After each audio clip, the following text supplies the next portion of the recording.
The Rough Drafts podcast is sponsored by Unicorn.com, the world's premier esports betting site.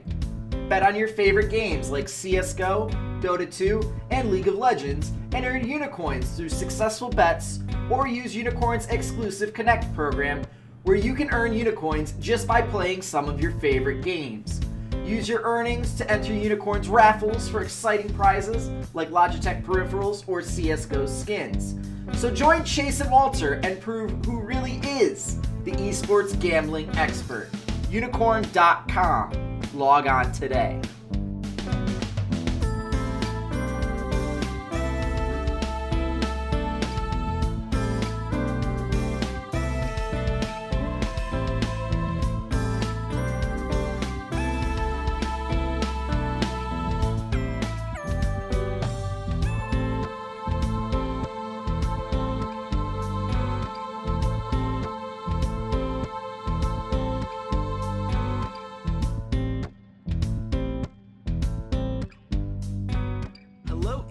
This is Chase, RedShirtKing, Wassenar, and welcome to the 2017 Mid-Season Invitational Play-In check-in episode. Because the play-in's taking 2 weeks. We need 2 weeks to take in the glory that is getting into the actual part of MSI that we care about. But, you know, I actually liked this week. I felt like we had a lot of fun wildcard moments. Got to hang out with a couple listeners on Discord to watch these games, which added to the enjoyment factor, I think, a lot, because this was not a week to necessarily take as seriously as some of the other tournaments that we've watched. Is that a fair way to put it, my good friend and co-host Walter Ceades, Fedczuk? I mean, how did you feel about these games? I mean, I'm very well on the record saying I don't care about MSI. There's nothing valuable here for me. There's nothing. It's not good League of Legends. It's not teams that I watch and I have attachment to. If anything, it's just a 3-week tournament that Riot puts together because they go, hey, you guys want more international tournaments? Well, here's an international tournament that doesn't actually matter because it's MSI and not the World Championship. So, I mean, I watched some of the games. I was watching the Kiev Major for Dota. I was watching the DreamHack Land Masters for Smite, and I was watching MSI. But MSI was my third choice out of all three of those. And yes, I chose Smite over International Wildcard League of Legends. Who'da thunk I would choose Smite? But like, yeah, I was on my break at work at my real job, and yeah, I'd put my headphones in and turn it on. And to be fair, if anything, this is totally proven to me that Captain Flowers and Zyrene might be the best duo that Riot has had since like Rivington and Kobe. Like, I love the two of them together. They have such perfect chemistry. They get each other's jokes. They play off of each other so well. They're both excitable, so even in these games that are kind of crappy, you can get some exciting moments where they're both like, this is the greatest thing to ever happen in League of Legends in this moment. And you're like, okay, like, I dig it. So, if anything, giving them more stage presence, yeah, like, I can dig that. I'm down with that. But as for, like, the actual tournament, it means nothing. And as for the actual games, they were, I could get the same watching Bjergsen play solo queue, basically. Yeah, this is the comment that I saw going through social media quite a bit, is this feels like solo queue. And certainly there were some games that stand out as particularly egregious in terms of macro play. I could think of a couple teams that stand out as being particularly egregious in terms of their macro play. But at the same time, I think you hit it on the head that there was at least some excitement behind it, if only because the casters were doing their thing, and because when teams don't understand macro, anything can happen at any time. These were never games that felt like they were so far put away, or that they were, that there was this just guaranteed, like, oh, we know what's going to happen from here. No one knew what was going to happen from here. I don't think the teams playing had an idea of what was going to happen from there because they didn't have that same control over the game. But I do think a couple teams stood out, and I think the best way to go through that is to go through each group individually. We had Group A. SuperMassive Esports emerges as the winner here, going 5-1. Walter, do you feel better about SuperMassive just having seen how this all worked out? I know that it was kind of between them and Brazil as to who people thought was going to get through. Was this just them taking care of business, or is this a team that could surprise some people? So I thought from the VODs. Now Chase and I watched the finals basically for most of these regions. Chase watched a couple more regions than I did. I didn't watch like Vietnam. I didn't watch Latin America South or Latin America North, but I watched the big ones: Brazil, Turkey, Oceania, Russia. I think that's pretty much it. And like Red Candids, I thought were okay, but they're not the best Brazilian team we've ever seen. Like, They weren't by far. Like, if I'm ranking the best Brazilian teams we've seen, it's probably the original BRTT Pain Gaming roster, then Kaboom, then the roster that was there at Worlds last year, and then probably Red Canids. And, like, SuperMassive, they looked strong, and I thought they had a much better macro game, a much better, like, late understanding of how to rotate around. And granted, their competition in Turkey is kind of subpar, but I just always felt like that seems way too obvious that the Brazilian team is going to win in Brazil. Like, they're going to choke a game away at some point. And they did. And I want to say, I was totally off the Oceania hype. Totally off of it. But Direwolves is the team that impressed me. Not because they played extremely well, not because they were ever in contention for winning the group, anything like that. But they understood what their play style was, and they understood that their way of winning games was to drag SuperMassive and Red Canids into the mud with them and make it a really dirty, gritty, sure-and-fire, all around the map type affair. And that's how they got their win over Red Canids. They dragged them down into the mud, and the Brazilian team couldn't really handle it. So I really respect what Oceania and what Direwolves did there. Again, it's Oceania. Until they actually win one of these events, I'm never going to take them seriously. I'm going to watch them on occasion when nothing else is on. But at the end of the day, like, SuperMassive was a supermassive performance from them to win this group. And I thought they did so handedly. Yeah, I don't think it was ever truly in doubt after day one. I think that we saw from that first matchup between the Red Canids and SuperMassive that SuperMassive just had more versatility in terms of how they wanted to win these games. Zeitnot is a great carry, and I love watching Zeitnot just win his lane and be this monster in team fights. He understands his role very well. I thought that as a whole, Naru played well throughout this tournament. I still have concerns with him about when he split pushes and the kind of cheats that they have with their vision that could come back to haunt them against really good teams in the playoffs and as we go forward in this tournament. But certainly they had enough to go off of here, and Naru, when he is playing at his best, I mean, his LeBlanc is insane. He can absolutely just snipe people out that way. So they have some things going for him. I'm going to give a quick rest in pepperonis to our friends over in Japan, Rampage. They're trying, guys. I don't know, man. They've hit Oceania levels of no hype. Like, hype is dead. I don't care that they scrim against Korean challenger teams. I think that's an insult to Oceania. There's a lot of hype around the Japanese teams because they're so close and they can scrim against, lower tier Taiwanese teams, lower tier Korean teams, lower tier LPL teams. They play on the Korean ladder. Like, I get it. Hype, cool. They get to practice against Koreans. That doesn't help Machi Esports in Taiwan. Like, whatever. Let's throw out this hype. They're in the they're in the C tier of international wildcard teams, and there's only three tiers. There's like solid team is gonna be in international competitions representing wildcard teams. You got this mid tier of like they can take a couple games off at the top tier, but other than that, they're okay. And that's where I think you would put someone like a Lyon.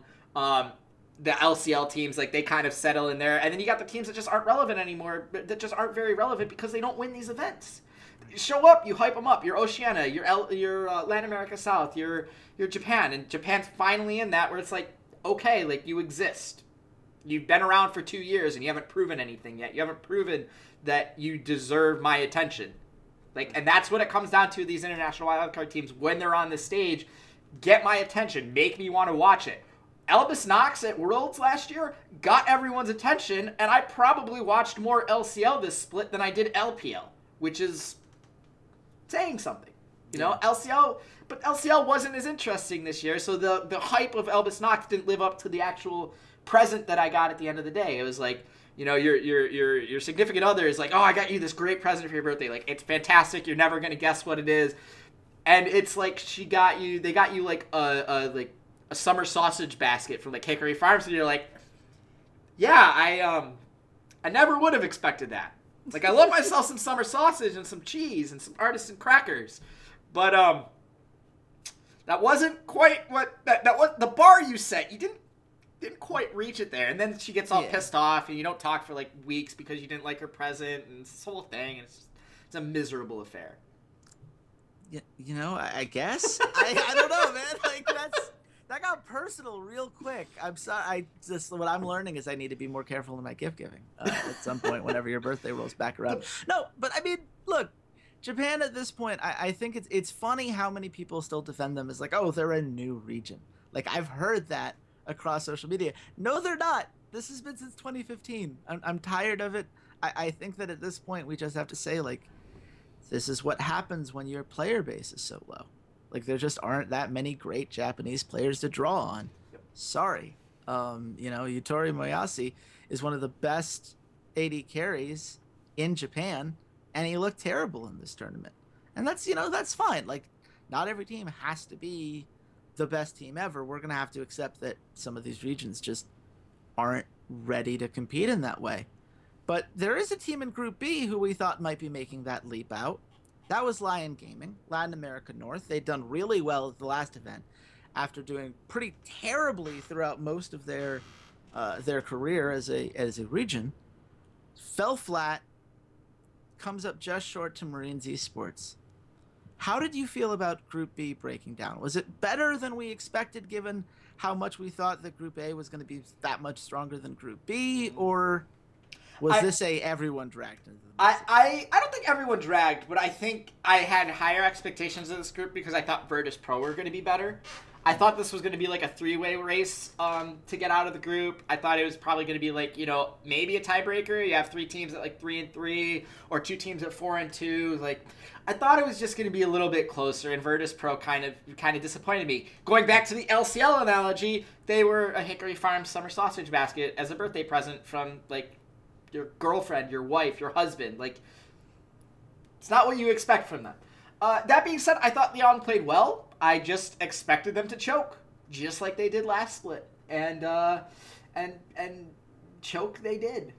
At the end of the day, they got beat by the better team. They easily could have tried to get a game off of Marines, and it would have been a 5-1 tie both ways, and they would have got another chance. And that, I think, would have been pretty even keel. But both chances they had at Marines, they just kind of fell apart.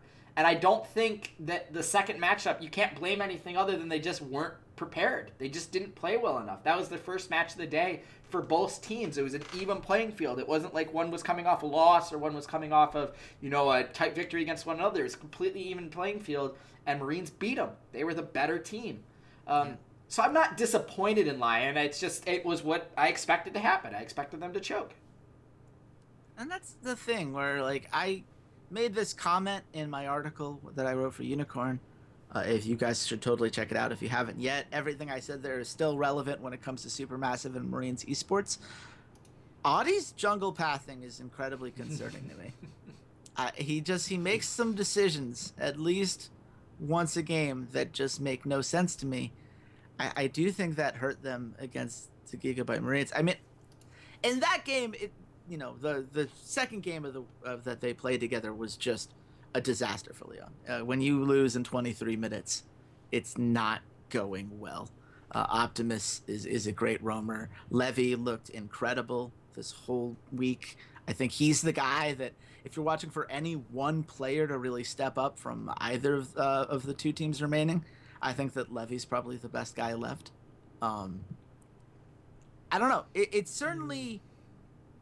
I think that Marines Esports are going to have to feel great just because, given how poorly the Saigon Jokers did last tournament, this is huge for the region. It's nice to know, no, wait, Southeast Asia's still good, Vietnam's still good.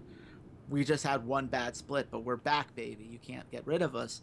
I think that's great. I just wish that Virtus Pro had felt the same way, because I don't know what the plan was for most of the event. I like Creox.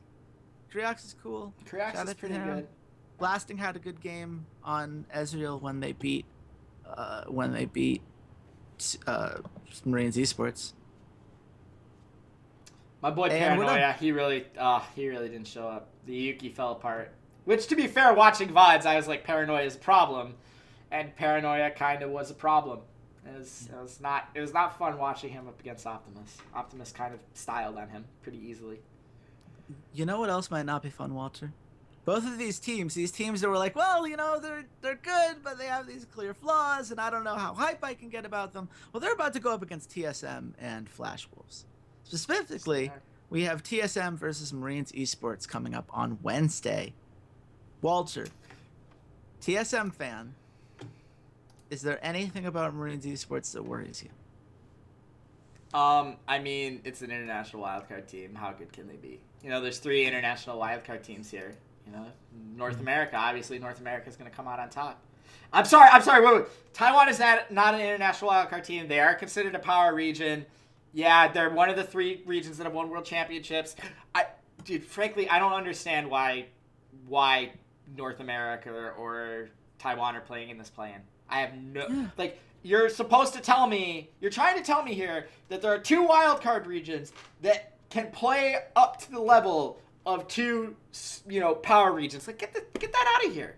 That's not even remotely true. That's not even remotely close. Again, our most successful team to ever come out of the wildcard region was Albus Nox, and they just had a crazy run. We've never had another wildcard team win more than 1 game in a tournament against an international team. It doesn't happen. I don't believe that either of these teams are anywhere close to any team that North America or Taiwan could have put up, other than maybe in Taiwan, the bottom half of the league. But that's just because I don't really know how good those teams are, because I don't want to watch those teams play. But I think if you put Team Liquid or Envious here, they win a best-of-5 series. Ooh. I think they win a best-of-5 series against these guys. Is this Liquid with double lift or Liquid without? Liquid with double lift. Yeah. Okay, The Liquid roster that played in promotions, yes. I think they could beat these guys, probably 3-1. Well, and this is the thing. I think it goes back to what we talk about all the time when it comes to Challenger Series, funnily enough. Because that's what these teams are compared to most often. And I don't know that that's always fair, but I have noticed that especially when it comes to best of 5s, we kind of see the same rules that we see in those tournaments, where whoever has the best player on the Rift is significantly more likely to come away with a victory. Yes. Because you need that one guy to really upset what we usually know about these teams that have been refined, that do have this experience, that know the ins and outs of going through best of series, and have played against the best teams in the world, at least to some extent. Say what you will about how bad North America as a region might have been this split, but they still were North America. They still had to play Cloud9 and CLG and all of these other orgs that we believe have guaranteed value, where we don't. I mean, how many people listening to this podcast can name another team in Vietnam? How many people listening to this podcast can name multiple teams from Turkey? It's not, the quality just isn't there. Yeah, I know. Yes, we do this for a living, Walter. Besiktas. Crew. Yeah, well, Crew was in the finals. I don't think Besiktas is in the league anymore. You did not say in the professional league. You just said in Turkey. Oh, well then, see, here you go. That's on me. I don't know what I was thinking. But I do know what I'd be thinking if I was Marines Esports right now, which is that even though all facts point to Bjergsen's the best player on the Rift, this is going to go horribly wrong, they do have some things going their way. TSM probably has the 3 best players on the Rift. Okay, go into it. We're getting rid of Levy now, or are we ignoring the fact I think Haunters, I said probably. Haunters is definitely better than Levy. So there's 2.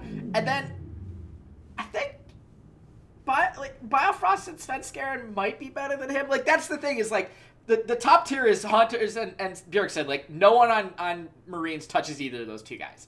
And then I think the next tier down is Biofrost, Levy, Svenskeren, maybe Optimus. The problem is Optimus automatically takes a deduction. He has a negative saving throw here because he's against Bjergsen. That just negates some of your skill because you have to lane against Bjergsen.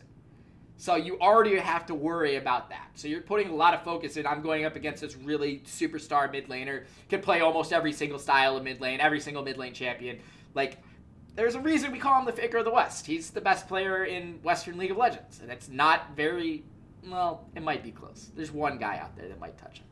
But let's be fair. Like, you take a reduction to your skill because you're playing against someone so good. You're putting so much thought and energy and focus into this, superstar that you're up against. So, at the end of the day, like, how do you beat TSM? You have to have this super incredible early game. You have to be really good at taking towers and rotating, getting first blood, and getting first tower, and getting, dragons and all this stuff. But then at the end, TSM just doesn't win the early game anyways, and they just fall back on this really strong team fighting, really strong macro game.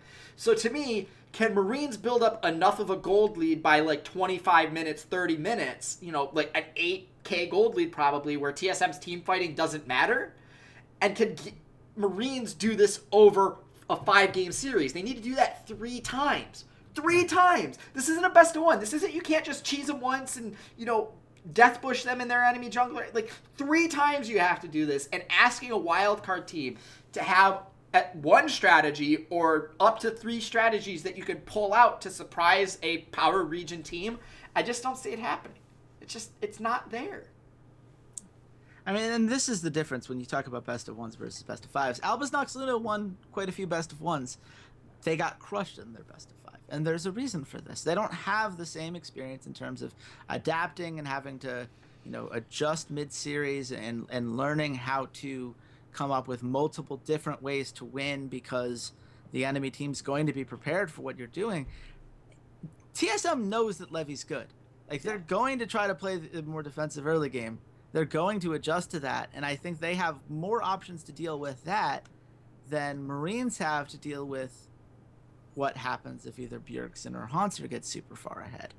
And, whether you might think that the Marines are closer or farther away, I think a lot of that has to do with what you think of North America as a region. I don't think TSM played particularly well in their finals. I think games 3, 4, and 5 were all very ugly for them. But they also won games 1 and 2. Like, those games still happened, and either one of those early game performances would crush the Gigabyte Marines. I do want to throw out some numbers, though, for those who are interested. So far at MSI, and again, first we have to take in the level of competition, but so far, Marines have a 1.49 kill-to-death ratio. They have a 74.1 EGR, averaging a 2,446 gold lead at 15 minutes. So if anyone is going to say, hey, TSM, your early game is weak, we have a really great early game. We're just going to come at you all of the time, and you have to deal with it. 2 of those games were against Isurus. Let's calm the Jets. You're not calm wrong. The Jets, guys. You're not wrong. But they also did beat Lion Gaming in 23 minutes. I don't think that's irrelevant. Like, they have that potential to snowball. The problem is you've got to be able to do it, as you noted, 3 times in 5 games. I don't think that's going to happen. Where do you think the series ultimately ends up, Walter? TSM wins this 3-1. 2-1. And I'm going to say the line because I know you've got a gambling line in there. Of course I do. TSM are favorites at minus 450. TSM are favorites at minus 10,000, according to our fine folks at Unicorn. Marines Esports are getting plus 1,200 as the underdogs. What are their odds to win a game? To win a single game? To win a single game, yeah. Plus 145 to get the plus 2.5 for Gigabyte Adonis Marines. That has some value. That has value. That has some value there. I mean, TSM could just 3-0 him in 20 minutes apiece. Like, it's totally possible. But, like, it would also be a very TSM thing to do is, like, to lose one of these games. TSM barely ever beats anybody 3-0. Like, I think there's totally a chance that Levy does some weird snowball-y thing and steals a game because Fedczuk's playing particularly poorly in one jungle matchup. Or this is the summer of Fedczuk. Yeah, the just dawning like the of the season age of Lorlo that we just watched. Fedczuk. Yeah, but here's the thing. Fedczuk actually has a history of being good. Oh, buddy. Come at me, Liquid fans. You guys can find me right up here, right up there. That's the Twitter handle. Come at me, son. It's okay. They're all worried with Kelsey Moser. Yeah, they've got other things on their mind right now. I think it's safe to say. Wow, minus 10,000. Okay, so So can I just say the line before we? Flash Wolves have to be like minus like 100,000, right? They're also minus 10,000. I got you. Okay. And it's also plus 1,200 underdogs. Now, if you went to more traditional casinos, which have a little bit more leeway because the VIG changes over time as bets come in, Marines are plus 1,300 there, 14-1 odds. And it's 33-1 odds for SuperMassive. Okay, there we go. I see. So we've just figured out what Unicorn's cap is. Yes, we have hit Unicorn's cap. Because this is like the third time that's happened. Fourth time. Because we had SKT when they played against Saigon. Was it Saigon Jokers? No, Bangkok Titans at Worlds. They had minus 10,000 odds too. Yeah. There you go. This is the problem, is that as much as I would love to have looked at this and say, like, oh yeah, these wildcard teams showed us why they could hang, if anything, I think we learned the wildcard teams are as far behind, if not maybe even a little farther than they've been in previous seasons. Yeah. Which is kind of unfortunate, because we're then going to throw them into this supermassive Flash Wolves series. And Flash Wolves, going into this event, 31-2 on the year. They had not lost a single map between the first series of the season and their finals series against AHQ. This is disrespectful. This is straight up disrespectful that they have to play in this play-in. Yeah. 1,000%. Like, TSM, I can pseudo understand. We're North America. We never win anything. We didn't have a super dominant run. Like, I totally get that. Frickin' Flash Wolves might be the second best team in the world. Yeah, like, right? They legitimately... But to be fair, we always say this about Flash Wolves, and we always end up with egg on our face because it's the Flash Wolves, and Taiwan can never have anything pretty because Obscurica must cry on a daily basis. and Chase, but I just have to dig at Obscurica because he is like the standard I am LMS torchbearer of everything. Like, this isn't a series. This is not a series. Flash Wolves is going to come out. It's going to be a 3-0 and probably sub 30-minute games. Like, no offense to SuperMassive, but Karsa and Maple are two of the best players at their position in the world. They're arguably, when you talk about top 5 jungle and mid lane, they are always in that conversation. And Maple is a guy who has stood toe-to-toe with Faker in laning phase before and has stood toe-to-toe with him in team fights before. Let's not kid ourselves. Stomaj has looked great. Naru's looked pretty good. Zeitnot has been fantastic. You know, the team has been pretty fabulous for this play-in. And they look pretty fabulous in Turkey. Mm-hmm. That being said, it's the Flash Wolves. Let's just, this is a 3-0. Done. Move on. Just to put this in perspective, Maple's stats in the LMS final series against AHQ, which is almost assuredly a better team than SuperMassive.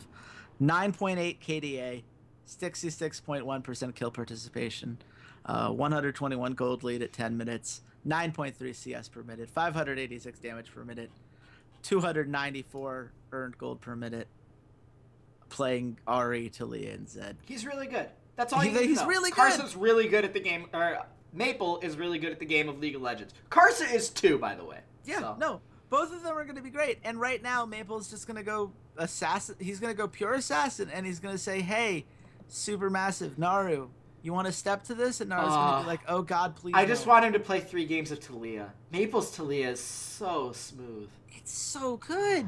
So good. I love Taliyah. I just love Taliyah.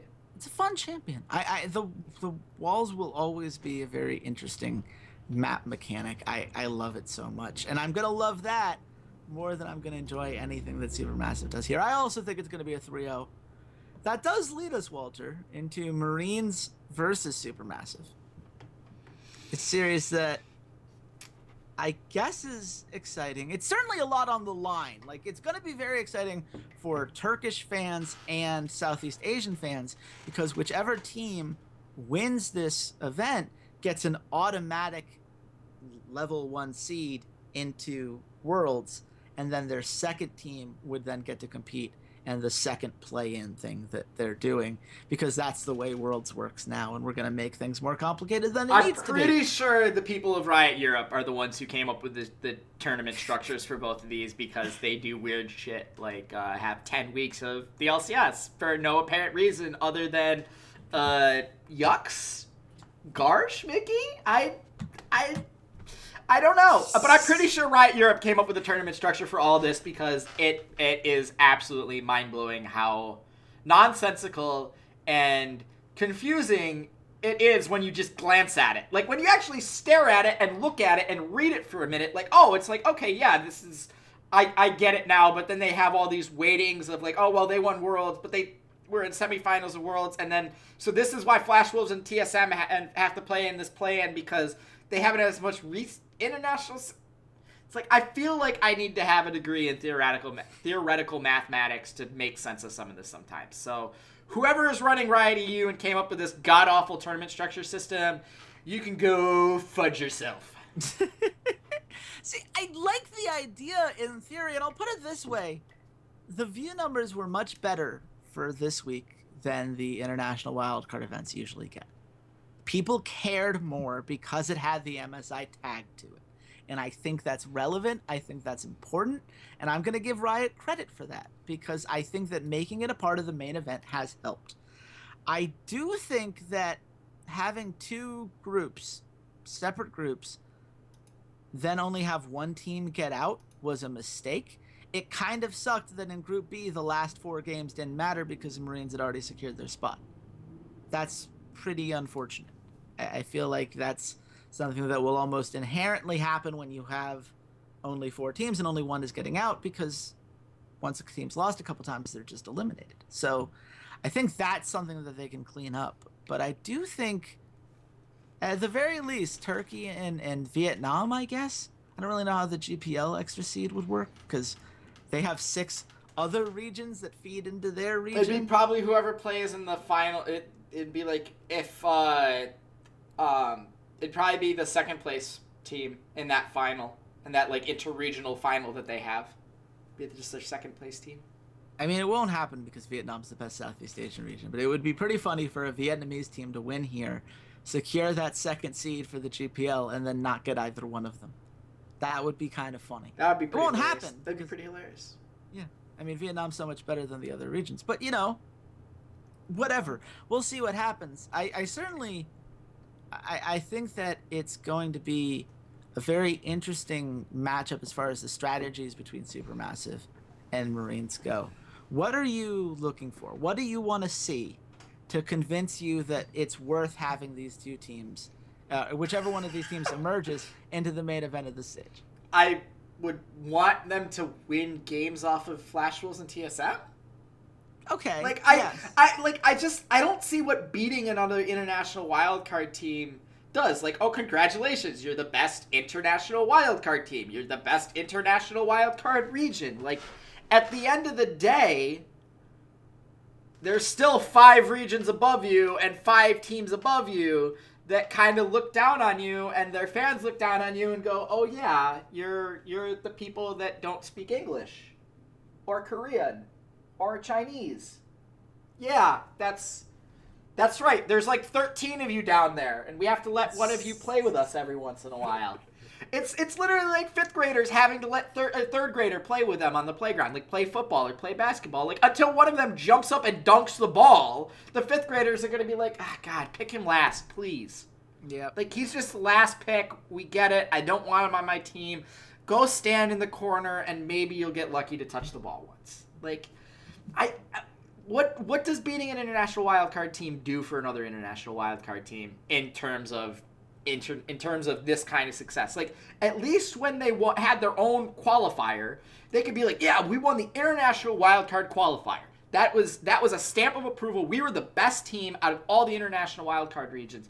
And I think by making it this MSI play-in, you're diluting that fact. Like, yeah, they're still the best out of all the international wildcard teams that showed up, but that makes them their 6th place. They don't get a 1st place trophy. They don't get to say, we won this event.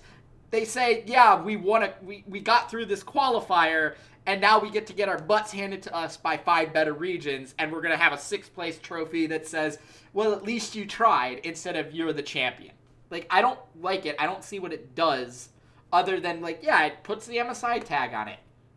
You could have just called it the International Wildcard MSI Qualifier and just had it separate, and then they would have been a champion out of it, and you could have been like, yeah, these were the MSI International Wildcard champions, and then put them into the, like, I just don't understand what the tie-in is trying to accomplish here at all.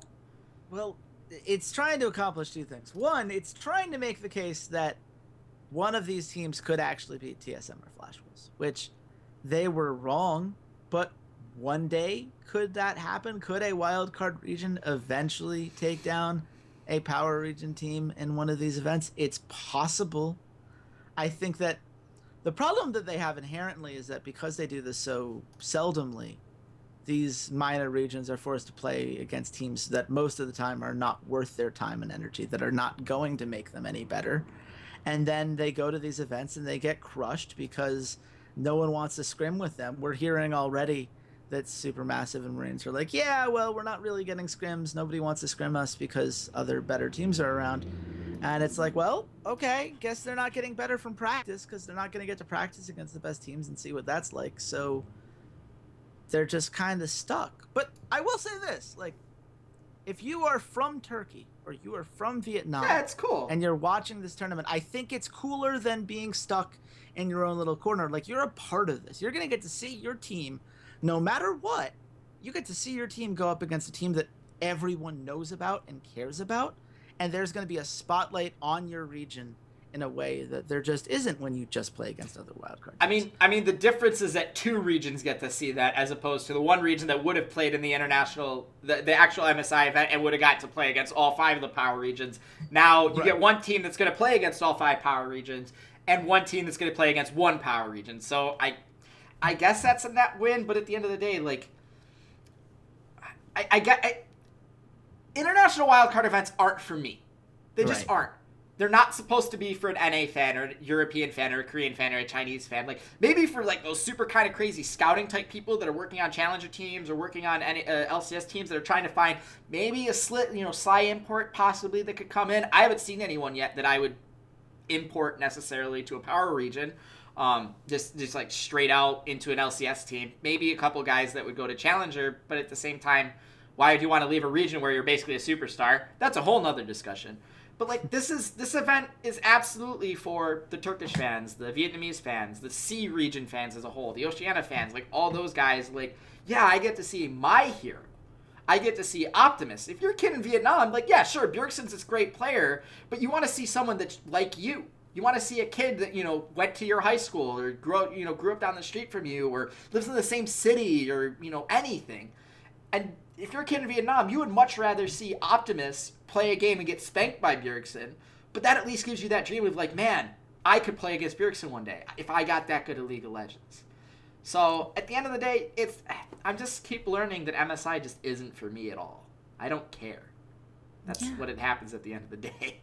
And I understand that. I'm going to care because someone on this podcast has to, but also because I enjoy seeing these storylines come to life. I enjoy seeing what Marines Esports is capable of and saying, like, well, they do have a couple players that I genuinely enjoy watching that I would not have watched if it wasn't for this event.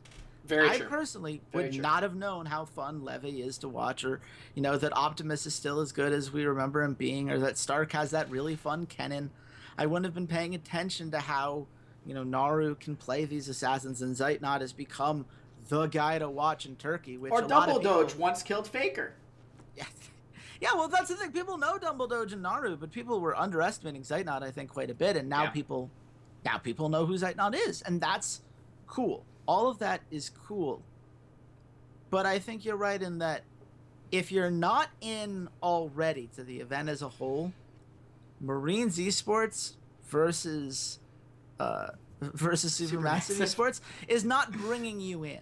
That's not the thing where you're like, well, I was out before, but now that I get to watch Vietnam versus Turkey, now I'm ready. I really like the wildcard teams logos, actually. Oh, Like, I think they have some baller logos. I think Marines logo is really cool. I like SuperMassive, the bird. And can I say one last thing? Carl's Jr. sponsoring SuperMassive.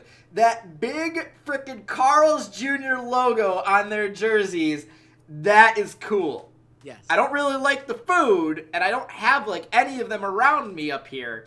But it's so cool to see non-endemic sponsors in all of these wildcard regions, and you have all of these marketing managers in North America and Europe that are like, I don't want to touch it, man. I don't want to touch it. Nope, hands off. Like, and all these people are like, oh, we can't get non-endemic sponsors. Like, SuperMassive in Turkey got goddamn Carl's Jr. to put a logo on their jersey. You have no excuse, TSM. You have no excuse, Cloud9. You have no freaking excuse, Team Liquid. None. I'm done with the BS. That said, this series is probably going to go 5 games. I'm going to give Marines a slight advantage. Yeah, I mean, I think that that's fair. I think that certainly it is going to go at least 4. I could see it going 5 games for sure. I think that the one thing that concerns me is I don't know that SuperMassive has an answer to Marines' early game. And I understand that, like, Marines right now, they haven't shown that they have that same versatility in finding ways to win. We saw with Virtus Pro that if you can get out of the early game and you can absolutely drag them into the mud and take advantage of these things and find your way into this kind of ugly victory at the very least. And SuperMassive is definitely capable of it. But SuperMassive's early game left a lot to be desired for me. Whereas Gigabyte's Marines seem to be the most cohesive early game team of all the ones that are here. So I think it's going to be a 3-2 for Marines. I think you nailed it with that prediction. If SuperMassive wins, I'm not going to be shocked, but I think that this is Marines' series to lose just because of just that sheer aggressive threat. And at this point, like, we should be well aware that if you're the one making decisions, if you're the active team, if you're the aggressive team, you're just going to give yourself more shots to succeed. Yeah. But I'd like to think that we gave ourselves a whole bunch of shots to succeed on this podcast. And hopefully you guys enjoyed it. And if you did, you should absolutely let us know. We got the comments section down below if you're watching on YouTube. Obviously, soundcloud.com/esportsroughdrafts if you prefer the audio stuff, on iTunes. All that fun stuff that we love to plug. We're also this is worth pointing out, Walter and I are streaming a little bit more often. Or I should say, Walter, you've been streaming a little bit more often. Played Renowned Explorers last night. I did. That was fantastic. We played just under like 4 hours of it. And those VODs are going to go up on the YouTubes in parts, so there should be 4-hour-long parts of it. Not going to spoil the ending, but the ending was pretty sweet. It was pretty good ending. The game itself didn't end, but the ending of the stream was pretty fantastic. And some game reviewer that I listened to or read somewhere said, like, you can learn a lot about a game and how much you're going to like it after about 4 hours. And that's a game I would definitely go back to. I played during queues, between Hearthstone or, during turns where control players are, doing whatever, because I can't just play Pirate Warrior and have fun anymore. So yeah, but you guys can find all that over on on the YouTubes. If you're here, if you're on the SoundCloud, go check out our YouTube channel. And you can follow me at Ceades_LOL. I will always tweet out whenever I'm streaming, and I'm definitely gonna try and stream a lot more. I have a very large indie collection that I need to start chipping away at. So same here. I gotta figure out how to upgrade my tech first, but I will then be joining you on twitch.tv/roughdraftspodcast, which is where you can find all these streams. Just go ahead and hit that nice little alarm bell and you'll know whenever we're doing it. You can also reach me at RedShirtKing. Love talking to you guys. I want to keep all these conversations going. We're going to be back next week for a look back at what happened in the second half of the play-in, plus what we can expect now that the main event is coming. I don't know about you, but I've got some China VODs I got to get through. I've got to take a closer look at some of the stuff that SKT did at the tail end of the season. So we've got some prep to do. It's going to be fun. It's going to be interesting. And until next time, goodbye, Internet. Hey there, Ceades here. Thanks for checking out the podcast. And if you enjoyed today's episode, consider supporting us at www.patreon.com/roughdraftspod. For just $1 a month, you can join your fellow listeners in our patron-only Discord channel and help keep the content coming, or join our VIP club where $1 a show or $8 a month gets you first priority on all patron content like our patron-only Q&As. And check us out on all of our social media, Twitter @RoughDraftsPod, Facebook.com/RoughDraftsPod, SoundCloud.com/EsportsRoughDrafts, as well as on iTunes and YouTube by just searching for the Rough Drafts Podcast. Thanks for listening, and goodbye, Internet.